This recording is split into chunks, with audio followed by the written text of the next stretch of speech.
نبی کریم صلی اللہ علیہ وسلم کا جو فیصلہ ہے وہ ہر مسلمان کے لیے ماننا فرض ہے۔ فلا وربک لا یؤمنون حتی یحکموک فیما شجر بینہم ثم لا یجدوا فی انفسہم حرجا مما قضیت ویسلموا تسلیما۔ اے پیارے حبیب صلی اللہ علیہ وسلم، تیرے رب کی قسم یہ لوگ مومن نہیں ہو سکتے جب تک اپنے مابین ہونے والے تمام جھگڑوں میں آپ کو اپنا حاکم نہ بنائیں، پھر آپ جو فیصلہ کر دیں بغیر دل میں کسی قسم کی ناگواری یا تنگی محسوس کیے بخوشی دل و جان سے آپ کے فیصلے کو قبول کریں، اور جب تک ایسا نہیں کرتے یہ مومن نہیں ہو سکتے۔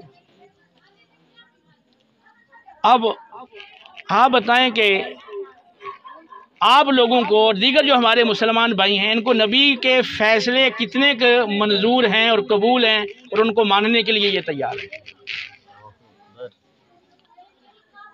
نبی کریم علیہ الصلوۃ والتسلیم نے جو فیصلے فرمائے ہیں اور قرآن و سنت میں ذکر موجود ہے، ہمارے مابین جتنے بھی جھگڑے ہوتے ہیں تو ان کے فیصلوں کے حاکم کون ہیں؟ نبی کریم علیہ السلام۔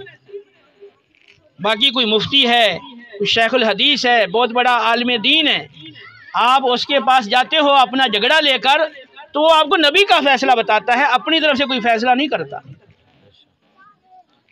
اگر کوئی جج ہے تو وہ بھی نبی کا فیصلہ نافذ کرنے پر پابند ہے، اپنی طرف سے فیصلہ کرنے کا اس کو اختیار نہیں۔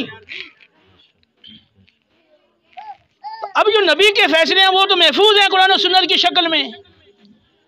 آپ مجھے بتائیں کہ آج تک جو آپ نے زندگی گزاری اور آپ کا اتنا وقت گزر گیا اور کئی لوگوں کے ساتھ آپ کا جھگڑا ہوا، پڑوسی سے، رشتہ دار سے، دیگر مسلمانوں سے، آپ نے کتنا کہ نبی کو حاکم مانا ہے اور نبی کے فیصلے کو قبول کیا ہے؟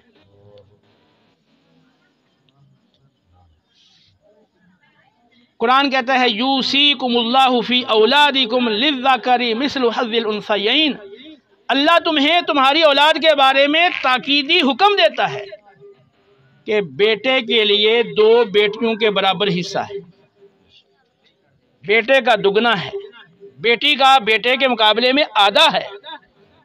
یہ فیصلہ کس کا ہے؟ اللہ کا فیصلہ ہے اور اللہ کے پیارے رسول صلی اللہ علیہ وسلم کا فیصلہ۔ اب اس فیصلے کو ماننے کے لیے تیار ہیں لوگ عملی طور پر؟ کتنے ایسے لوگ ہیں جو اپنی بہنوں کو پورا شریعت کا مقرر کردہ حق دیتے ہیں؟ کتنے ہوں گے، کتنے فیصد ہوں گے؟ دیکھیں، مرنے والے کی جو بیٹی ہے یا بیٹیاں ہیں اس نے ہاں کاشتکاری والی زمین چھوڑی ہے، کوئی پلاٹ چھوڑے ہیں، دکانیں چھوڑی ہیں، گھر چھوڑا ہے، گھر کے اندر جتنا سامان چھوڑا ہے، ہر چیز کے اندر بیٹی کا حصہ ہے، بیٹے کے مقابلے میں آدھا حصہ۔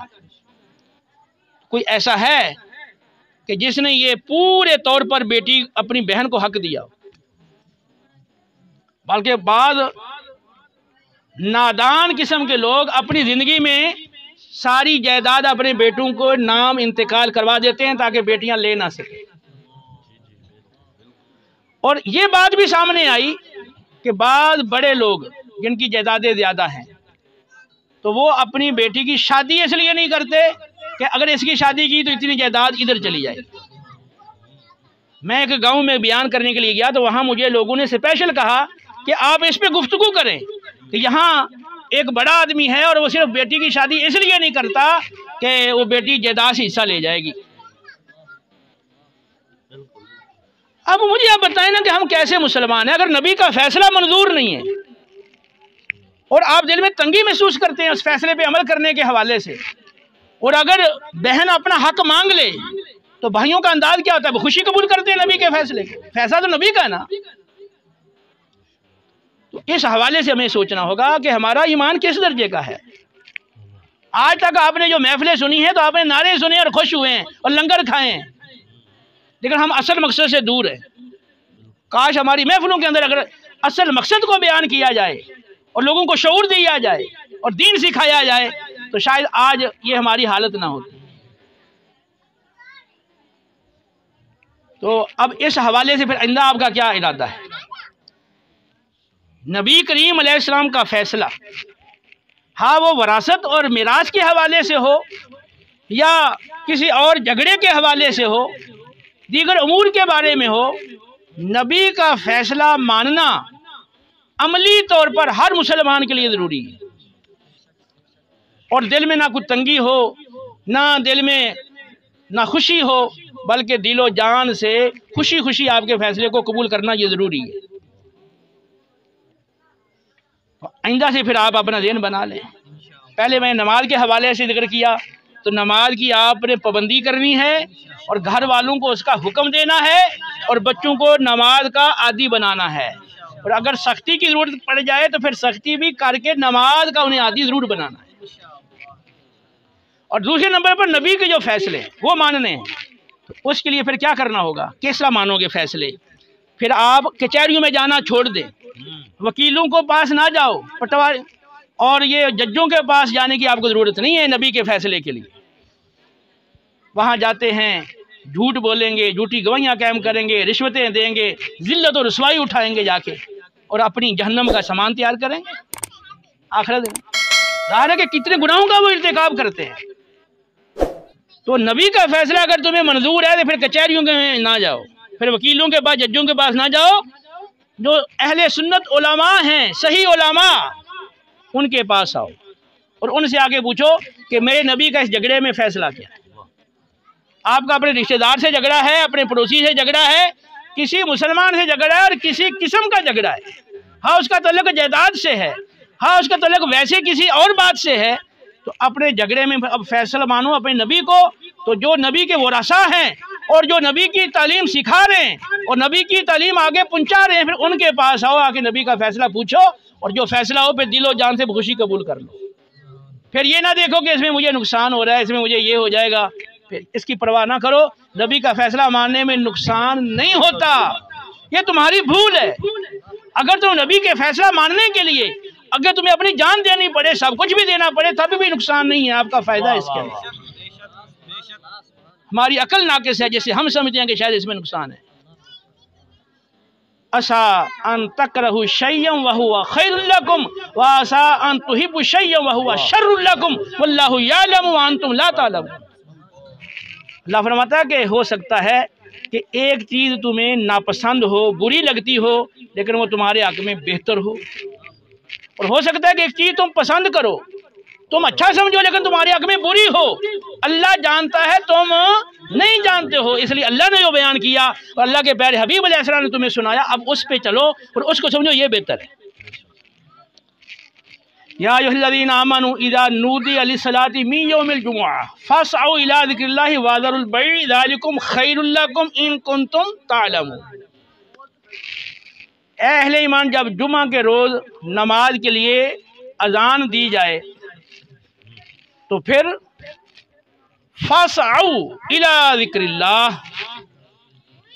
اللہ کے ذکر کی طرف دوڑو۔ ذکر اللہ سے مراد، ذکر اللہ سے نماز با اجماع مفسرین جمعے کا واعظ و نصیحت والا خطبہ ہے۔ یہ 4 رکعتیں میں سے 2 کم کر کے جمعہ کی رکعتیں 2 بنائی گئی ہیں، تو اس کی کیا ضرورت ہے؟ 4 کو 2 کیوں کیا؟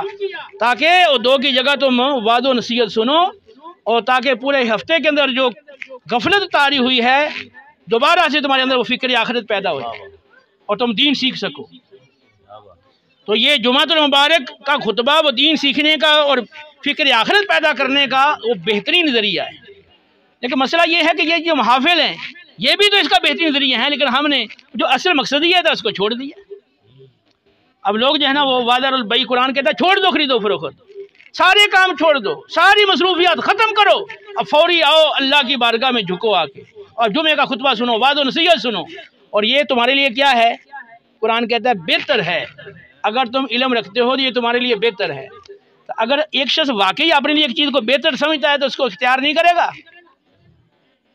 جو جمعے کے لیے حاضر نہیں ہو رہا وقت پہ اور اپنے کاموں میں لگا ہوا ہے، کیا وہ جمعے میں حاضری کو بہتر سمجھتا ہے اس کام سے؟ یا ایھا الذین آمنوا هل ادلکم علی تجارۃ تنجیکم من عذاب علیم تؤمنون باللہ ورسولہ وتجاہدون فی سبیل اللہ باموالکم وانفسکم ذالکم خیر لکم ان کنتم تعلمون۔ اے اہل ایمان، اللہ فرماتا ہے اے اہل ایمان، میں تمہیں وہ تجارت اور وہ سودا اور وہ کاروبار نہ بتلا دوں جو تمہیں دردناک عذاب سے نجات دے۔ اللہ فرماتا ہے کہ اگر جہنم کے عذاب سے بچنا چاہتے ہو تو پھر اہل ایمان یہ مجھ سے سودا کرو۔ وہ کیا سودا ہے؟ کہ اللہ اور اس کے رسول پر ایمان لا کر اپنی جانیں اور اپنے مال اللہ کی راہ میں لگا دو، یہ تمہارے لیے سب سے بہتر ہے اگر تم جانتے ہو۔ تو ہماری عقلیں تو ناقص ہیں، تو جو اللہ رب العالمین فرمائے کہ یہ تمہارے لیے بہتر ہے، اللہ کے رسول صلی اللہ علیہ وسلم فرمائیں یہ تمہارے لیے بہتر ہے، تو اگر بندے کا ایمان ٹھیک ہو تو پھر بندہ واقعی اس کو بہتر سمجھے گا اور اس پر کسی اور چیز کو ترجیح اور اس کے خلاف کسی کو بہتر نہیں سمجھے گا۔ لیکن ہمارے ایمان کی کمزوری ہے کہ جن باتوں کو، جن کاموں کو، جن اعمال کو اللہ فرما رہا ہے کہ یہ تمہارے لیے بہتر ہیں، اللہ کے رسول صلی اللہ علیہ وسلم فرما رہے ہیں یہ تمہارے لیے بہتر ہیں، ہم ان کو چھوڑ کے جو ان کے مخالف کام ہیں ان میں لگے رہتے ہیں اور ان کو اپنے لیے بہتر سمجھتے ہیں۔ تو بات یہاں سے چلی تھی کہ اللہ کے رسول صلی اللہ علیہ وسلم کا جو فیصلہ ہے اس کے ماننے میں کوئی نقصان نہیں ہے۔ تم سب کچھ بھی اگر دے دو نا اس فیصلے پر عمل کرنے کے لیے تو تمہارا نقصان نہیں ہے، کیونکہ قرآن کہہ رہا ہے کہ تمہاری عقلیں ناقص ہیں، جو جس چیز کو ناپسند کر رہے ہو بعد کا تمہارے حق میں بہتر ہوتی ہے۔ تو اللہ جانتا ہے نا، تو اللہ تمہیں بتایا ہے کہ یہ تمہارے لیے بہتر ہے۔ تو آج سے سب تہیا کریں کہ ہم کچہریوں میں نہیں جائیں گے، وکیلوں ججوں کے پاس نہیں جائیں گے، نہ اپنے کسی چودھری کے پاس جائیں گے کسی صحیح عالم دین کے پاس اور جا کے اپنا جھگڑا پیش کریں گے۔ بعض کا تو ہوتا ہے ایک شخص کہتا ہے میں تو جانے کے لیے تیار ہوں، دوسرا فریق نہیں جاتا، تو دونوں مسلمان ہیں، دونوں کے لیے نبی کا فیصلہ ماننا ضروری ہے، ورنہ پھر ایمان جو ہے وہ ناقص ہے، کمزور ہے، اور وہ ایمان جو ہے اتنا کمزور ہے وہ پھر ایمان ضائع بھی ہو سکتا ہے۔ خاص طور پہ نبی کا فیصلہ جب سامنے آ جائے پھر اس کو ناپسند کرے اگر وہ، آپ مجھے بتائیں ہم تو زیادہ ادب والے لوگ ہیں نا، تو پھر یہ کیا ادب ہے کہ ایک فیصلہ نبی کا ہے، پتہ بھی ہے کہ یہ چیز میری نہیں ہے اور میں زبردستی اس کی زمین جو ہے وہ چھین رہا ہوں، زبردستی اس جائیداد میں نے قبضہ کیا، پتہ علم ہے، تو اب بھی وہ نبی کے فیصلے کو پسند نہیں کرتا۔ مسلم کی حدیث ہے، نبی کریم علیہ السلام نے فرمایا من ادعا ما لیس لہ، جس نے ایسی چیز کا دعویٰ کیا جو چیز اس کی نہیں ہے، فلیس منا، وہ ہم میں سے نہیں ہے، ولیتبوأ مقعدہ من النار، اس کو چاہیے اپنا ٹھکانہ جہنم میں بنا لے۔ اب یہ کتنی چونکا دینے والی یہ حدیث پاک ہے، مسلم شریف کی حدیث ہے کہ جو شخص ایسی چیز کا دعویٰ کرے جو اس کی ہے نہیں، وہ دعویٰ کرتا ہے میری ہے، تو نبی کریم علیہ السلام فرما رہے ہیں وہ ہم میں سے نہیں ہے اور اس کو چاہیے اپنا ٹھکانہ جہنم میں بنا لے۔